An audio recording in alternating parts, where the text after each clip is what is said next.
પરંપરાગત કપડાં, મીઠાઈ, દીપમાળા અને ફટાકડા વગર દિવાળીનો તહેવાર અધૂરો કહેવાય। આ વખતની દિવાળીમાં ભાવનગરના ફટાકડા બજારમાં એક નવો જ ટ્રેન્ડ જોવા મળી રહ્યો છે।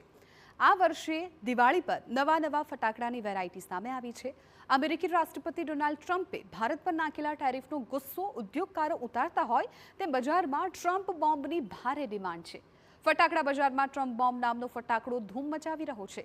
ફટાકડાના વેપારી કહે છે કે લોકોનો ટ્રમ્પ પ્રત્યેનો રોષ એટલો વધ્યો છે કે આ ફટાકડાની ધૂમ ખરીદી થઈ રહી છે। ફટાકડામાં ઘણી બધી નવી આઇટમો આવી છે, જેવી કે ઓપરેશન સિંદૂર, ગુમ્મર ફુલઝર તેમજ અર્જુન ટેન્ક, આવા બધા ફટાકડા બજારમાં ખૂબ સારી રીતે વેચાઈ રહ્યા છે। માનનીય નરેન્દ્રભાઈ વડાપ્રધાનનું જે સૂત્ર છે લોકલ ફોર વોકલ, તે અમે લોકોએ સાબિત કરી બતાવ્યું છે। દરેક જગ્યાએ લોકલ ફોર વોકલની રીતે દરેક માલ તેમજ ફટાકડામાં પણ ખૂબ સારી રીતે અમે લોકોએ આ સાર્થક કર્યું છે।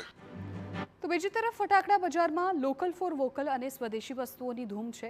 ભારતીય સેનાના શૌર્યને યાદ કરીને કેટલાક ફટાકડાઓને ઓપરેશન સિંદૂર નામ અપાયું હતું, તો કેટલાક ફટાકડાને ભારતીય યુદ્ધ વિમાનો અને ટેન્કના નામ આપવામાં આવ્યા।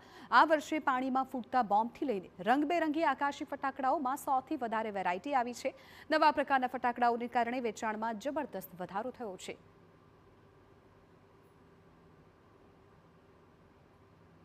ફટાકડા અત્યારે બહુ પડ્યા છે, જેમ કે સિંદૂર, ટ્રમ્પ જેવા ઘણા બધા ફટાકડા છે જે બાળકો માટે બહુ યુઝફુલ છે અને લાઈક એમાં કોઈ હાર્મ નથી, એટલે એ બહુ સારા પડે છે બધા માટે। ટ્રમ્પના આ બધા જ ઘણા બધા અલગ અલગ વેરાયટીના ફટાકડાઓ હોય છે, સ્ટાન્ડર્ડ, કોરોનેશન, અને આ ફટાકડા રાહત દરે હોય છે। પ્રાઇઝ બજાર કરતાં ઘણી સસ્તી રાખીએ છીએ અને નારાયણની ટીમ કપડાં, રમકડાં અને પુસ્તકો ગુજરાતમાં અનેક શહેરોમાં અને ડાંગ જેવા અંતરિયાળ ગામડાઓમાં વિતરણ કરવા માટે દિવાળી પછીના કાર્યક્રમમાં આગળ જશે।